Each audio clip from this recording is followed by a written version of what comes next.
ایک بات اور اس کے ساتھ ساتھ عرض کر دینی ہے.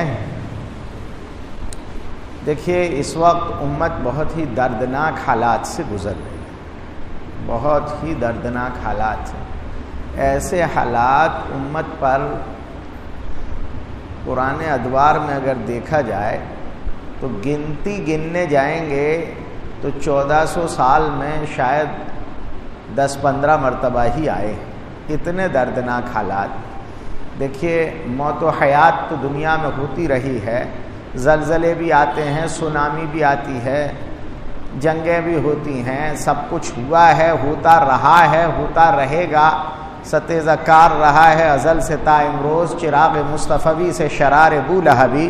یہ تو دنیا ہے، حق و باطل تو ٹکراتا رہتا ہے، وہ ہوتا رہے گا. لیکن ایسا منظر کہ جس میں ساری دنیا ایک طرف تعلیم باندھے ہاتھ پہ ہاتھ رکھے کھڑی ہو اور معصوم سے معصوم بچوں کو، ان کی ماؤں کو اس طرح زندہ جلایا جا رہا ہو، مٹایا جا رہا ہو اور خون کی ندیاں بہہ رہی ہوں، اور پوری دنیا میں کوئی نہ ہو جو ہاتھ بڑھا سکے، مدد کر سکے، ان کی آہ و فغاں کو سننے والا ہو. کوئی نہیں ہے. چسکے لینے والے یا آہیں بھرنے والی تو دنیا ہے، لیکن کوئی نہیں ہے جو بڑھ کر ہاتھ پکڑ سکے، روکنے کی کوشش کر سکے، روکنے کی سختی سے بات کہہ سکے. پوری دنیا آج بے بس نظر آتی ہے. اور جناب محمد الرسول اللہ صلی اللہ علیہ وسلم کے نام لیوا غلام اس وقت جس بے بسی، بے کسی اور قسم پرسی کی عالم میں شہادتوں کا نذرانہ پیش کر رہے ہیں، ایسی مثالیں تاریخ میں کم ملتی ہیں. ایسے حالات میں دنیا بھر میں احتجاج بھی ہے، شور و بکور بھی ہے، بہت سی جگہ اس کے اثرات بھی ہیں. ہمارے اپنے حالات ہیں، ماحول ہے، جس کی وجہ سے ہم شور شرابے کی طرف نہیں جاتے ہیں. لیکن اس کا یہ مطلب نہیں ہے کہ ہم سرے سے آنکھیں بند کر کے اور یہ مؤمنین کی، مسلمین کی، معصومین کی، مظلومین کی آہوں کو اور ان کی تڑپ کو اور ان کی تکلیفوں کو اور ان کی بیماری کو اور ان کے مٹائے جانے کو اور ان کے تڑپائے جانے کو اور ان کے ستائے جانے کو سرے سے نظر انداز کر دیں، اور ہماری اپنی شادیاں اور شادمانیاں اور اعلیٰ ترین لباس اور باجے اور گاجے اور خوشیوں کی محفلیں اسی انداز میں سجی رہیں کہ ہماری پیشانی پر ذرہ برابر کوئی اثر ہی نہ ہو. احتجاج نہ کرنے کا یہ مطلب نہیں ہے. ہمیں مظلومین کے خنجر چلے کسی پہ توپتے ہیں ہم امیر، کہ سارے جہاں کا غم ہمارے جگر میں ہے، سارے جہاں کا درد ہمارے جگر میں ہے. ہم ہی تو وہ ہیں جن کے جگر میں یہ درد ہے، یہ غم ہونا چاہیے. اگر امت میں سے غم نکل گیا، ہمارے نبی کی تو پہچان ہے، علامات میں سے یہ علامت آتی ہے، کان دائم الفکرہ، کان دائم الاحزان، ہمیشہ غمگین رہنے والی ذات وہ رسول اکرم صلی اللہ علیہ وسلم کی.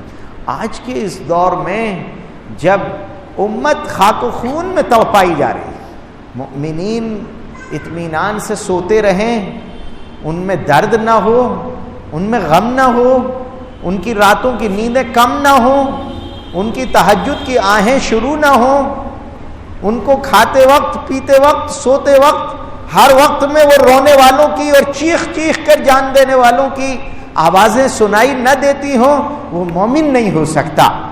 حدیث پاک میں فرمایا گیا کہ مومن کے لیے ایسا ہے جیسے ایک جسم، اگر ان اشتکا لہو عضو تداعی لہو سائر الجسد کلہ، اگر ایک پارٹ میں تکلیف ہوتی ہے تو پورا جسم تکلیف محسوس کرتا ہے، پیڑا محسوس کرتا ہے. تو امت میں کہیں بھی ایک مسلمان بھی، بلکہ ایک انسان بھی اگر تکلیف میں ہو تو ہم وہ ہیں جن کو سکون کی نیند نہیں آتی. ہم سے ہی تو کہا گیا تھا کہ وہ واللہ لا یؤمن، وہ مومن نہیں ہو سکتا جس کا حال یہ ہو کہ وہ کھا پی کے سوئے اور اس کا پڑوسی بھوکا رہے؟ وہ مومن کہلانے کے قابل نہیں ہے۔ تو جہاں اتنی تکلیف میں امت ہو، یہ وقت ہے کہ عورتیں روزے رکھیں، بچے روزے رکھیں، راتوں کو جاگیں، اللہ کے سامنے گڑ گڑائیں، اللہ کی مدد کو پکاریں۔ وَزُلْزِلُوا زِلْزَالًا شَدِيدًا هُنَالِكَ ابْتُلِيَ الْمُؤْمِنُونَ وَزُلْزِلُوا زِلْزَالًا شَدِيدًا۔ یہ وقت ہے جب جھنجھوڑا گیا ہے، اور یہ وہ وقت ہے جب رسول بھی اور مومنین بھی یہ کہنے لگیں کہ متی نصر اللہ، اللہ کی مدد کب آئے گی؟ یہ متی نصر اللہ خود بتا رہا ہے کہ اس وقت میں اللہ کی مدد کو مانگنا ہے۔ مدد مانگنے کے صدقات کے طریقے، مدد مانگنے کے راتوں کو رونے کے طریقے، مدد مانگنے کے اپنے عیش و عشرت کو چھوڑنے کے طریقے، اور غمخواری کرنے کے جو طریقے ممکن ہو سکتے ہیں، اجتماعی طور پر، انفرادی طور پر وظائف اور دعا کا اہتمام بھی ہو، روزے بھی ہوں، صدقات بھی ہوں، امت کے ساتھ کم سے کم ان کی بے بسی کے ساتھ ہم آہنگی تو کر سکیں۔ اگر اتنا بھی نہ کیا تو یاد رکھیے، اگر آج ہماری آنکھ کسی دوسرے کی تکلیف پر نہ پسیجی تو کل یہ تکلیف جب ہم پر آئے گی تو کوئی ہم پر بھی واویلا کرنے والا اور رونے والا نہیں ہوگا۔ اس کا احساس کرنے کی ضرورت ہے۔ کل رسول اکرم صلی اللہ علیہ وسلم کی پاک بارگاہ میں جب پیشی ہوگی اور حضور جب یہ فرمائیں گے کہ میرے فلاں علاقے میں میری امت کے معصوم بچے مر رہے تھے، تم نے اس وقت کیا کیا؟ تم تو عیش و عشرت میں تھے، تم تو اس وقت اپنی خواہشات پوری کرنے میں تھے، لذت اندوزی میں تھے۔ تو حضور کے سامنے کیا جواب دیں گے؟ اللہ عز و جل ہمیں غیرت ایمانی نصیب فرمائے، غیرت اسلامی نصیب فرمائے۔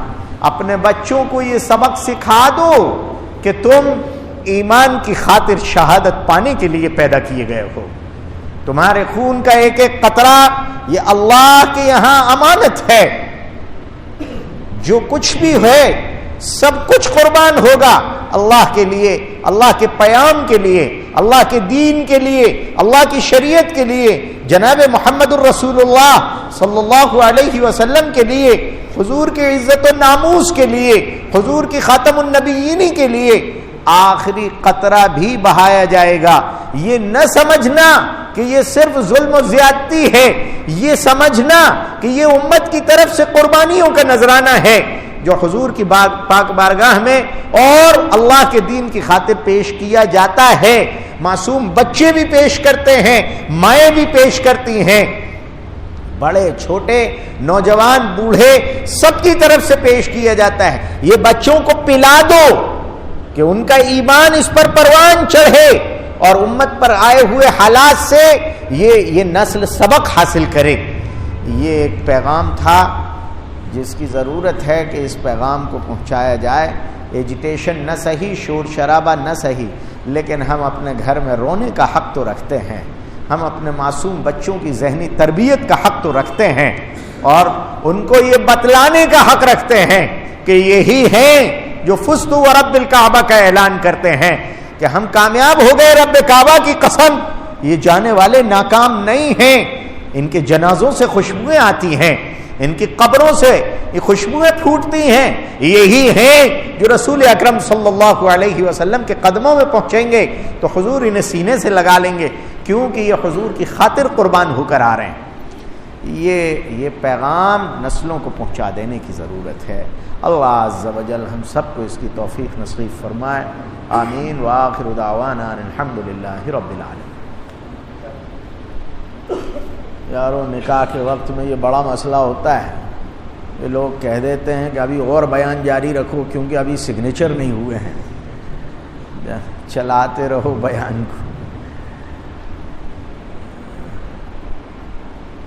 ایک بات اور عرض کر دینی ہے، اس وقت میں مسلمان جہاں ایک طرف رجوع اللہ کرے، وہیں دوسری طرف رسول اکرم صلی اللہ علیہ وسلم نے جو وتیرہ اختیار کیا ہے خیبر کے زمانے سے، آج تک وہ چلا آ رہا ہے۔ ہمیں چاہیے کہ جو معصوم اور مظلوموں کو نقصان پہنچانے والے ہیں، ہم کم سے کم ان کی مصنوعات سے پرہیز کریں، ان کے پروڈکٹ سے پرہیز کرنے کی کوشش کریں۔ یہ علماء کی طرف سے پیغام ہے امت کے نام۔